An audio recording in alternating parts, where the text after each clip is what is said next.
আমার উপরে যেন আপনার কোনো দুঃখ রেখেন না। আমি আপনার কাছে ব্যক্তিগতভাবে আবারও মানে ক্ষমা চেয়ে নিচ্ছি ভাই হিসাবে। সাদেক আজহারি আমার সাথে কথা বলে আমার কাছে ক্ষমা চেয়েছেন। তো এই যে কথাগুলি ওনারা আমাকে বলেছেন, আমি কিন্তু 7 মাস যাবত এই কথাগুলি আপনাদেরকে বলি নাই। কেন? তারা আমার কাছে ক্ষমা চেয়েছে, বাস মিটমাট হয়ে গেছে। 3 মাযহাব মিল্লাতের সাথে আমি যে কোনো সময় যে কোনো কারোর সাথে আমি বসবো। আমার ঈমান আকীদার ব্যাপারে আমি কোনো কম্প্রোমাইজ করব না।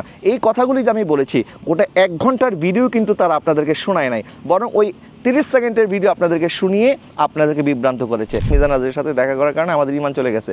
তো এই যে ঈমান চলে গেছে, এই কথাটা কে বলেছে? না আমি বলেছি, না ওসি রহমান হুজুর বলেছে। এটা তো তারাই বলেছে যারা ভিডিও তৈরি করেছে, যারা ভিউ বাণিজ্য করেছে। আসসালামু আলাইকুম ওয়া রাহমাতুল্লাহ।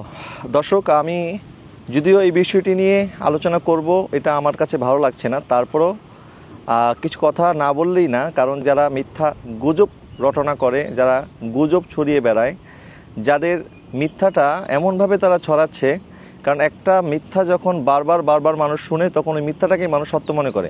তো এই সমস্ত মিথ্যাবাদীদের মিথ্যার জবাব দেওয়ার জন্যই মূলত আজকে আমাকে ভিডিওটা বানাতে হচ্ছে।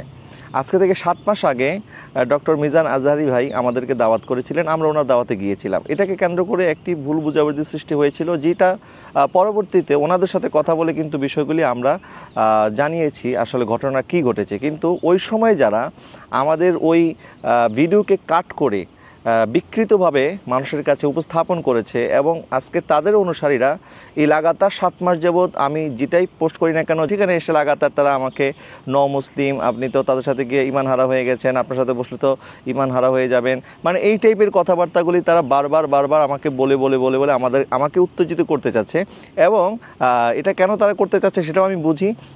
তারপরও আমি আপনাদেরকে শুধুমাত্র সঠিক তথ্যটা জানানোর জন্যই মূলত আজকে এখানে আমি উপস্থিত হয়েছি। এখানে আমি কাউকে ছোট করার জন্য, আমি কোনো কথা বলার জন্য এখানে উপস্থিত হই নাই। তো প্রথমে আসেন, আমি একটু আপনাদেরকে একটা কল রেকর্ড শোনাই, যেখানে আব্দুল হাই সাইফুল্লাহ ভাই, ওনার সাথে আমার খুবই ভালো সম্পর্ক। তো ওনার সাথে আমার যেই কথা হয়েছে, উনি কি বলেছেন আপনাদেরকে সেই ভয়েস রেকর্ড একটু শোনাই। এটাকে একটা ভিউ বিজনেসের মতো হয়ে গেল না? আমিও বলছি, আমার বলা মনে হয় আরও একটু অন্যরকম ভাবে বলা উচিত ছিল।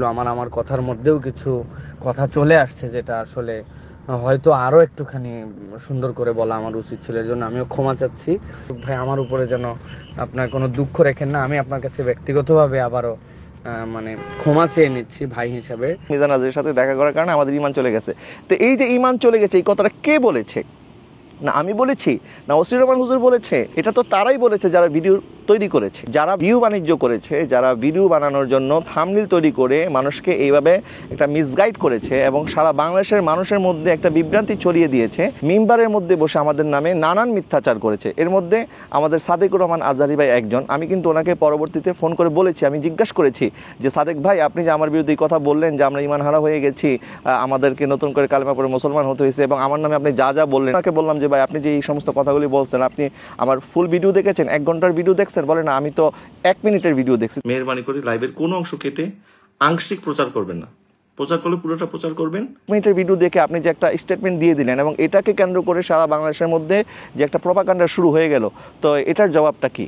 তুমি আমাকে বলেন, আচ্ছা ভাই ঠিক আছে, আমি আগামীকাল আমার একটা বাইতুল মোকাররমে প্রোগ্রাম আছে, আমি সেই প্রোগ্রামে গিয়ে আমি বিষয়টা স্পষ্ট করব। তো আজকে 7 মাসও কিন্তু উনি স্পষ্ট করে নাই। সাদেক আজহারি আমার সাথে কথা বলে আমার কাছে ক্ষমা চেয়েছেন। তো এই যে কথাগুলি ওনারা আমাকে বলেছেন, আমি কিন্তু 7 মাস যাবত এই কথাগুলি আপনাদেরকে বলি নাই। কেন? তারা আমার কাছে ক্ষমা চেয়েছে, বাস এটা হয়ে গেছে, মিটমাট হয়ে গেছে। এটা নিয়ে সামনে কথাবার্তা আগায় নেওয়ার কোনো ইচ্ছা আমার ছিল না। কিন্তু 7 মাস যাবৎ আমাদের ওই ভাইদের অনুসারী যারা আছে, তারা যেভাবে লাগাতার ওই একটা মিথ্যার উপরে এখনও তারা আমাদেরকে বিভিন্নভাবে ট্যাগ লাগানোর চেষ্টা করতেছে, আমাদেরকে ছোট করার চেষ্টা করতেছে। আসলে যতই আপনারা ছোট করার চেষ্টা করেন না কেন, আমি তো কারো কাছে বড় হইতেই চাই না। কারণ বড় হইতে চাইলে আমি কিন্তু আপনাদের সাথে সেখানে থাকতাম, মাঠে ময়দানে জবাব দিতাম। আমি যদি আপনাদেরকে জবাব দিতে চাইতাম, আমি কিন্তু 7 মাসে অনেক জবাব দিতে পারতাম। ইভেন আমার সাথে মিজান আজহারি ভাইয়ের সাথে কথা হয়েছে। তো মিজান আজহারি ভাই আমাকে বললেন যে ভাইয়া দেখেন, বাংলাদেশের মানুষ তো আসলে ইস্যু খুঁজে, তো এখন একটা ইস্যু আসছে, সামনে আরেকটা ইস্যু আসবে, দেখবেন এই ইস্যুগুলি চলে যাবে। এত কিছু হয়ে যাওয়ার পরও আজকে 7 মাস কিন্তু আমি এই বিষয়ে চুপ আছি। আমি কিন্তু কাউকে দোষারোপ করে একটা বক্তব্য আমি দেই নাই, আপনারা দেখাতে পারবেন না যে আমি কাউকে দোষারোপ করে কোনো বক্তব্য দিয়েছে। ইভেন যারা আমার দলের মানুষ আমাকে অপবাদ দিয়েছিল যে আমি মসজিদের চাকরি বাঁচানোর জন্য, আমার চাকরি বাঁচানোর জন্য আমি তাদের কাছে গেছি, আমি মসজিদের চাকরি ছেড়ে দিয়েছি, আমি মিডিয়ার কাজ ছেড়ে দিয়েছি। আর ওইদিকে আমাদের জামাতের ভাইয়েরা যারা বলেছিলেন যে আমি মাহফিল পাওয়ার জন্য, আমাদের লোকদেরকে সন্তুষ্ট করার জন্য আমি এই কাজ করেছি, তো আমি কিন্তু তখন থেকে মাহফিলও ছেড়ে দিয়েছি। এবং আগামী দিনে আমি মাহফিল করবো কিনা সেটা আমি এখনও সিদ্ধান্ত নিই নাই, কারণ এই মাহফিলের স্থানটা এতটা নোংরা হয়ে গেছে, এতটা বাজে হয়ে গেছে যে একটা মানুষকে ঘায়েল করতে সে একবার চিন্তা করে না। সে তো আমার মুসলমান ভাই, একটা মুসলমান ভাই আঘাত পেলে নবীজি ইরশাদ করেছেন আমার পুরো উম্মত হচ্ছে একটা দেহের মতো, দেহের এক জায়গায় ক্ষত সারা শরীরে ব্যথা হবে।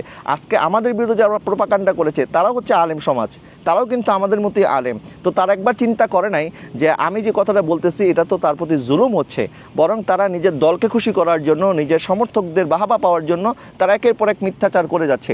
এবং তারা যখন একটাবার মিথ্যাচার করে ফেলেছে, এখন তারা যখন আবার চুপ হয়ে গেছে, তো চুপ হয়ে যাওয়ার পরে কিন্তু ওই মিথ্যাটা বন্ধ হয় নাই, বরং ওই মিথ্যাটা লাগাতার চলতি আছে লাগাতারভাবে। কারণ তারা তো ক্ল্যারিফাই করে নাই, তারা তো বলে নাই যে আসলে এটা আমাদের মধ্যে ভুল বুঝাবুঝি হয়েছে। তারা তো ওই যে লাস্টে আমার বিরুদ্ধে যে কথাগুলি বলেছে ওইটার উপরেই তারা এখনও অটল আছে। সুতরাং তাদের ভক্ত অনুরক্ত যারা, তারা তো বিষয়গুলি জানে না। আমার মনের মধ্যে কিন্তু আমি কোনো ধরনের হিংসা বিদ্বেষ পুষে রাখি নাই, বরং আমি ময়দান ছেড়ে দিয়েছি, আমি মাঠ থেকে চলে এসেছি এবং আমি দেশের বাইরে চলে এসেছি এবং আমি আমার ভবিষ্যৎ পরিকল্পনা যা করার সেটা আমি করতেছি। এবং আমার সন্তানকেও কখনো আমি এই ধরনের নোংরামিতে আমি কখনো জড়াবো না, আমি তাকে আলেম বানাবো। বাট এই সমস্ত ওয়াজ মাহফিলকে কেন্দ্র করে আমাদের দেশের মধ্যে যে ট্যাগিংয়ের রাজনীতি হয়, আমাদের দেশে ঘায়েলের রাজনীতি হয়, একে অপরকে বকাবাজি করা, কাউকে ছোট করা, ঘায়েল করা, এই বিষয়টা আমি আমার সন্তানকে কখনো শিখাবো না। এবং এই সমস্ত অপরাজনীতি, অপসংস্কৃতি এবং ঘায়েল করার যে মন মানসিকতা আমাদের বক্তাদের মনের মধ্যে আছে, এই বিষয়টা আমি চাই না যে আমার সন্তান এগুলি শিখুক। এই জন্য তাকে এগুলি থেকে আমি অনেক দূরে রাখবো এবং আমি নিজেকেও এখান থেকে অনেক দূরে সরিয়ে নিয়ে যাওয়ার চেষ্টা আমি করতেছি। কারণ রিজিকের মালিক তো আল্লাহ, আমাকে ওয়াজ মাহফিল করেই যে টাকা ইনকাম করে চলতে হবে, পেট চালাতে হবে, বিষয়টা তো এরকম নয়। যারা ওয়াজ মাহফিল করে না তারা কি সংসার চালাচ্ছে না? আমার তো আল্লাহ পাক দুইটা হাত দিয়েছে, আল্লাহ আমাকে মেধা দিয়েছে, শক্তি দিয়েছে, সুস্থতা দিয়েছে, তো আমি অন্য যে কোনো কর্ম করে ইনশাল্লাহ আমি খেতে পারবো। এই ধরনের নোংরামি যারা করছে আমি তাদেরকে বলবো আপনারা আল্লাহর রাস্তায় নোংরামি বন্ধ করেন। কারণ মানুষ আপনাদের কাছ থেকে হিংসা বিদ্বেষ ছাড়া আর কিছু শিখতেছে না। মানুষ আপনাদের কাছ থেকে যা দিন শিখতেছে ওই ওয়াজ শোনার পরে আপনাদের আচার আখলাক যখন মানুষ দেখে, আর যখন ওয়াজ নসিহতের সাথে আপনাদের আচার আখলাক মুআমালাতের কম্পেয়ার করে, তখন মানুষ বুঝে যায় আসলে এটা একটা অ্যাক্টিং, এটা একটা কি বলে আনন্দ চিত্ত বিনোদনের জন্য আপনারা করেন অথবা দুনিয়া কামাই করার জন্য করেন, এটা একটা ধর্ম ব্যবসার মতো হয়ে যাচ্ছে। তো আমি অনুরোধ করব এই সমস্ত মিথ্যাচার থেকে আপনারা নিজেদেরকে বিরত রাখবেন। যারা এই সমস্ত মিথ্যাচার করে আমি তাদেরকে সতর্ক করে দিচ্ছি। গত পরশুদিন আপনারা দেখেছেন জামিয়া আহমদিয়া সুন্নিয়া আলিয়াকে কেন্দ্র করে একজন রাজনৈতিক নেতা বলেছিল যে জামিয়ার ময়দানে নাকি, জামিয়ার মাঠে নাকি আপনার সেনাবাহিনী তল্লাশি চালিয়ে তারা সেখান থেকে অস্ত্র উদ্ধার করেছে। পরবর্তীতে যখন সত্যটা জানা গেল এবং তার মিথ্যাচারের মুখোশ উন্মোচিত হলো, গতকাল রাত্রে তিনি আবার লাইভে এসে দুঃখ প্রকাশ করেছেন। এখন আমার কথা হচ্ছে, যদি তিনার যে বক্তব্যটা সেটা যদি লাইভ সম্প্রচার না হতো তাহলে কিন্তু আমরা কেউ জানতাম না, কিন্তু তার এই কথাটা কিন্তু তার দলের নেতাকর্মীদের মধ্যে ছড়িয়ে পড়তো এবং তারা এটাই বিশ্বাস করে নিত।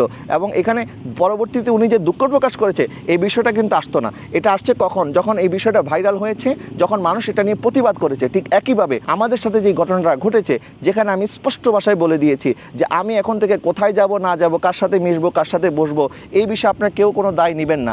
এবং আমি কারোর সাথে হাত মিলাতে হলে হাত মিলাবো, বুক মিলাতে হলে বুক মিলাবো। আমার ঈমান আমার কাছে, আমি আল্লাহ এবং তার রাসূলের কাছে জবাব দেব, আমি দুনিয়ার মানুষের কারো কাছে জবাব দিব না। আমাদের দায়ভার আপনারা নিয়েন না। আমি আমার সুন্নিয়তের দাওয়াত নিয়ে আমি একটা রিস্কাওয়ালার কাছে যাবো, ভ্যানগাড়িওয়ালার কাছে যাবো, বদাকিদার তাদের কাছে আমি যাবো, তাদেরকে আমি গলায় লাগাবো, তাদেরকে আমি সুন্নিয়তের দাওয়াত দিব। তিন মাযহাব মিল্লাতের সাথে আমি যে কোনো সময় যে কোনো কারোর সাথে আমি বসবো, আমার ঈমান আকীদার ব্যাপারে আমি কোনো কম্প্রোমাইজ করবো না। এই কথাগুলি যে আমি বলেছি, গোটা 1 ঘন্টার ভিডিও কিন্তু তারা আপনাদেরকে শোনায় নাই, বরং ওই 30 সেকেন্ডের ভিডিও আপনাদেরকে শুনিয়ে আপনাদেরকে বিভ্রান্ত করেছে। সুতরাং আমি আপনাদেরকে বলবো, এই গুজব রটনাকারী এই সমস্ত দলের মানুষ থেকে আপনারা দূরে থাকবেন। যারা গুজব রটায় তারা হচ্ছে মিথ্যাবাদী। নবীজি ইরশাদ করেছেন যে শোনা কথাই মানুষের কাছে যাচাই বাছাই ছাড়া প্রচার করে, মিথ্যাবাদী হওয়ার জন্য এতটুকু যথেষ্ট। সুতরাং গুজব যারা রটায়, যারা মানুষের বিরুদ্ধে মানুষের ইজ্জতহানি করার জন্য মানুষকে লেলিয়ে দেয়, তাদের থেকে আপনারা দূরে থাকবেন এবং তাদেরকে চিনে রাখবেন। এরা হচ্ছে তথ্য সন্ত্রাসী। আল্লাহ পাক এই সমস্ত ফেতনা সৃষ্টিকারীদের থেকে আমাদের সবাইকে হেফাজত করুক, আমিন। আসসালামু আলাইকুম ওয়া রাহমাতুল্লাহ।